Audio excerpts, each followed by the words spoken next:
अस्सलाम वालेकुम, मैं हूं मोहम्मद रज़ा।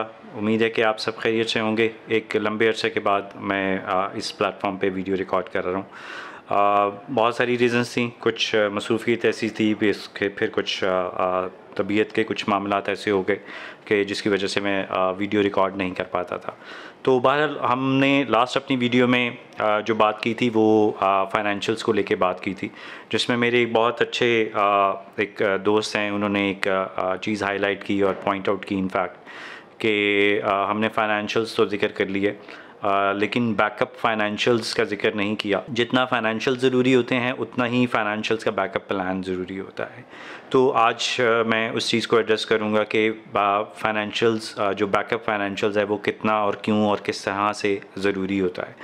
तो सबसे पहले तो एक बहुत ज़बरदस्त किस्म की आपकी फ़ीलिंग होती है कि जब आप अपना कोई बिज़नेस लॉन्च करते हैं, जब चाहे ई कॉमर्स का बिज़नेस है या कोई भी बिज़नेस है आप, और उस वक्त आपकी खुशी और डबल हो जाती है, दुगना हो जाती है जब आपकी ही डेवलप की हुई प्रोडक्ट आपके अपने हाथ में अपने आप फील कर रहे होते हैं और उसको वो खुशी का कोई मज़ीद ठिकाना नहीं होता। और जब आपकी प्रोडक्ट आपकी जब पहली सेल होती है तो वो और उससे फर्दर एक इन्हांस वर्जन होता है आपकी खुशी का। जी, आपने अपनी प्रोडक्ट की पहली सेल कर ली है और आप डिटर्मिन हो गए हैं कि आपने अपनी सेल को मज़ीद इंक्रीज़ करना है, आपने बढ़ाना है और उसको, और आप इसी ऑब्जेक्टिव को लेके आप आगे चल रहे होते हैं। तो ये जो ऑब्वियसली ये जो बिज़नेस को स्टार्ट किया, आप अपने प्रोडक्ट अपनी पहली डेवलप की और उसके बाद अपनी पहली सेल की, और आपने अपनी उसके बाद जो भी जिस तरह से भी आप अपनी सेलिब्रेशन, चाहे आप दिल में सेलिब्रेट कर रहे हैं, जब यहाँ आप जितने भी आपके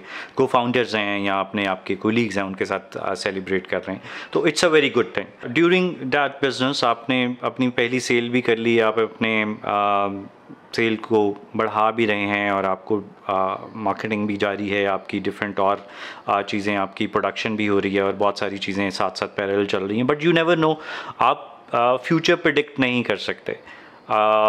Maybe you required some extra money for your marketing, maybe you required some extra money for your production. आपको कुछ उसमें अपनी चीज़ों में कुछ इस तरह की R&D दरमियान में आ गई है कि आपको अपनी प्रोडक्ट में डेवलप करना पड़ रही हैं कुछ चीज़ें, और उसके लिए आपने जो प्रोडक्ट किया हुआ था, जो आपने अपना बिजनेस प्लान बनाया हुआ था, वो उसमें मिसिंग है या उसमें वो चीज़ ऐड नहीं है। तो जैसे मैंने पहले कहा कि आप फ्यूचर प्रिडिक्ट नहीं कर सकते। ऑब्वियसली आप अपने सेफ हैंड के ऊपर रहते हुए आपने अपनी बिज़नेस प्लान बनाया, आपने उसकी पूरी मॉडलिंग रेडी की, आपने सारे उसके ब्लैक एंड वाइट प्रिपेयर किए और and you have started your own business. अच्छा, अब आपको जब एक्स्ट्रा अमाउंट की ज़रूरत पड़ गई है फॉर योर प्रोडक्शन और फॉर योर मार्केटिंग, सो अब आपके जो फंडर्स हैं जिन्होंने ऑलरेडी आपके बिज़नेस में फ़ंड किया हुआ है, या जो आपकी अपनी अमाउंट है, ऑब्वियसली जब आपकी अपनी amount you have spent some amount of that thing, और आपने वो जो आप उसकी कैलकुलेशन कर रहे हैं वो आपने फ्यूचर की जो प्रोडक्शन है उसके लिए की है, you required more funding for that thing. तो अब आप you ask from your existing funders, आप उनसे पूछते हैं कि जी भाई मुझे इतने पैसों की और ज़रूरत पड़ गई है, तो आप दे सकते हैं या नहीं दे सकते। ऑब्वियसली जिन्होंने ऑलरेडी आपके बिज़नेस में इन्वेस्ट किया हुआ है, बहुत सारे फैक्टर्स हो सकते हैं। May be they don't have any doubt on your e-commerce idea or your business idea, but they are reluctant to spend at the moment in your business. Maybe वो चाह रहे हो कि शायद हमें कुछ प्रॉफिट आना शुरू हो जाए और फिर हम फर्दर उसके ऊपर अमाउंट लगाएं, या फिर कुछ और रीज़न्स हो सकती हैं कि वो एट द मोमेंट शायद उनके पास इतना वो चीज़ें ना हो। तो you have to arrange you have to sort funders for your backup finances. तो उसके लिए आपको अपने बैकअप फाइनेंसेस के लिए अपने फंडर्स को अरेंज करना है। तो जब आपको आपके इन्वेस्टर फंड नहीं कर पा रहे हैं, तो आपने ऑब्वियसली आपने कुछ और अल्टरनेटिव वेज़ को आपने पहले से ही फाइंड आउट करके रखना है कि लेट्स से कि जी हमें अगर किसी भी दरमियान में आपके बिज़नेस पीरियड के 1 साल के दरमियान में कभी भी कहीं भी एक्स्ट्रा अमाउंट की ज़रूरत पड़ जाती है, तो आपने किन फंडर्स को इंगेज करना है आपकी फंडिंग के लिए, आपकी कंपनी की फंडिंग के लिए। तो इसमें बहुत सारे तरीके हो सकते हैं कि एक तरीका जो कि शायद मैं इतना ज़्यादा उसको वो नहीं करता, कि you can ask small loans from your financial institutions. आप वहाँ से आप अपने जाके एक रिक्वेस्ट डाल सकते हैं अपनी फंडिंग के लिए। इसके अलावा आपने अपने पास मल्टीपल ऑप्शंस देखनी है कि अगर आपके पास जो ऑलरेडी एग्जिस्टिंग फंडर्स हैं उनके अलावा आप और किनको आप फ़ंड के लिए कह सकते हैं ताकि वो आपके बिज़नेस के अंदर आप फ़ंड करते हैं। अच्छा, अब बहुत सारे बिज़नेस के अंदर हम देखते हैं कि आप एज ए फाउंडर या को फाउंडर अपनी सैलरी ड्रॉ नहीं करते हैं। तो मेरे ख़्याल से एक तरह तो ये एक अच्छी चीज़ इस तरह से होती है कि जी आप चाहते हैं कि यार मेरा जो बिज़नेस है अभी मेरा बिज़नेस ग्रो कर जाए और उसके बाद मैं अपनी सैलरी या जो भी मेरे पर्क्स और बेनिफिट्स बनते हैं वो उसके बाद मैं ड्रॉ करूँगा।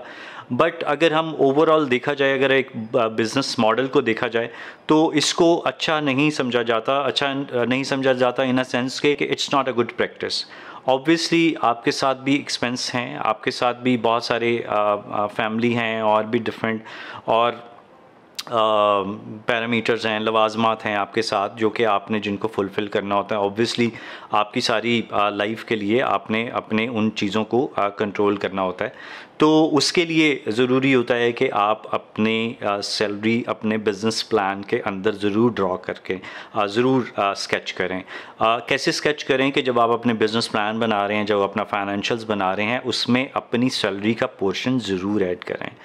ऑब्वियसली आप अपने बिज़नेस के अंदर आप अपना टाइम कंज्यूम कर रहे हैं, आप अपना क्या कहते हैं मेंटल, अपना जहन, अपना दिमाग उसके अंदर लगा रहे हैं, आप अपनी फ़िज़िकल आपकी इन्वॉल्वमेंट उसके अंदर इन्वॉल्व है। तो ये हरगिज़ बेस्ट नहीं है कि आप अपनी सैलरी ही उसके अंदर से ना ड्रॉ करें। आप अपने फाइनेंशियल प्लान के अंदर अपनी सैलरी का पोर्शन ज़रूर रखें। जो भी आपने जिस तरह से भी प्लान किया है, आप ये ज़रूर कर सकते हैं कि शुरू में बेशक आप 3 महीने 6 महीने अपनी सैलरी कम कर लें, उसके बाद 6 महीने बाद जैसे आपको लगता है कि जी आपका बिज़नेस ग्रो कर रहा है तो आप अपनी सैलरी को बढ़ा सकते हैं। But you have to be मगर आपने अपना सैलरी का पोर्शन अपने बिज़नेस के अंदर लाजमी रखना है। जब भी कोई ई-कॉमर्स का ब्रांड या जब भी कोई बिज़नेस आप शुरू करते हैं तो आपने एक अपने लिए बैकअप प्लान या सर्वाइवल प्लान ज़रूर रखना चाहिए। मोस्ट ऑफ़ द बिजनेसेस या स्टार्टअप्स इसी वजह से फॉल डाउन करते हैं कि उनके फाइनेंशियल्स उनके कंट्रोल में नहीं होते, या तो फाइनेंशियल्स उन्होंने एक्सपेंसेस अपने बहुत ज़्यादा बढ़ा लिए होते हैं या बहुत ज़्यादा फाइनेंशियल लीकेज बहुत ज़्यादा होती हैं। तो आपने उन लीकेज को अपने प्रोडक्शन कॉस्ट को आपने लुक आफ्टर करना है कि आपने उनको किस तरह से मैनेज करना है। तो आपका जो बैकअप फाइनेंशियल प्लान है वो बहुत ज़रूरी है आपके बिज़नेस किसी भी बिज़नेस के सर्वाइवल के लिए। अल्लाह ना करे अगर आपको ज़रूरत पड़ती है उस बैकअप फाइनेंशियल प्लान की, but you have to be prepare, mentally prepare and physically prepare for all such things के आप अपने मुश्किल वक्त में जब आपको फाइनेंशियल्स की ज़रूरत पड़ती है तो आप अपने लिए बैकअप प्लान या आपने जो फंड रेजर्स हैं या जो फंडर्स हैं आपके जो फंडर्स हैं आपने उनको किस तरह से अरेंज करना है। विदिन 6 मंथ्स अगर आपको आपकी फ़ंडिंग की ज़रूरत पड़ गई है तो ऐसा नहीं हो सकता कि आपने एक 6 महीने का अरसा, एक 6 महीने की जर्नी को आपको लैक ऑफ फंड्स की वजह से आप वहाँ पे उसको बंद कर दें या पॉज कर दें। You have to work on that thing. आप अरेंज करें, किसी तरह से भी कोशिश करें कि आप अपने लिए फ़ंड्स अरेंज कर सकें। अगर आपको अपने बिज़नेस मॉडल पे पक्का ट्रस्ट है तो आप ज़रूर अरेंज करें। ये थी जी मेरी आज की वीडियो जो कि कंटिन्यूटी थी मेरे लास्ट वीडियो की। मैं आप ऊपर लिंक दे देता हूँ, वहाँ पे आप लिंक देख सकते हैं मेरी जो लास्ट वीडियो थी फाइनेंशियल्स के ऊपर। ये उसकी ही कंटिन्यूटी है जो आपको फाइनेंशियल्स के लिए बैकअप प्लान चाहिए होता है। तो इंशाल्लाह नेक्स्ट मैं किसी और वीडियो के साथ आपकी खिदमत में दोबारा हाज़िर होऊंगा इंशाल्लाह ताला। मैं पूरी कोशिश करूंगा फ्रीक्वेंटली वीडियो को मैं कैरी ऑन कर सकूं। अभी तो बहुत सारे टॉपिक्स बिज़नेस को लेके रहते हैं जिसमें मार्केटिंग एक मेजर है। मार्केटिंग है, social media, digital media, PR और पैकेजिंग, बहुत सारी चीज़ें हैं जो कि कवर करने वाली रहती हैं। तो इंशाल्लाह ताला नेक्स्ट टाइम किसी और वीडियो के साथ, किसी और टॉपिक के साथ मैं आपकी खिदमत में दोबारा हाज़िर हूँगा। तब तक के लिए अल्लाह हाफ़िज़।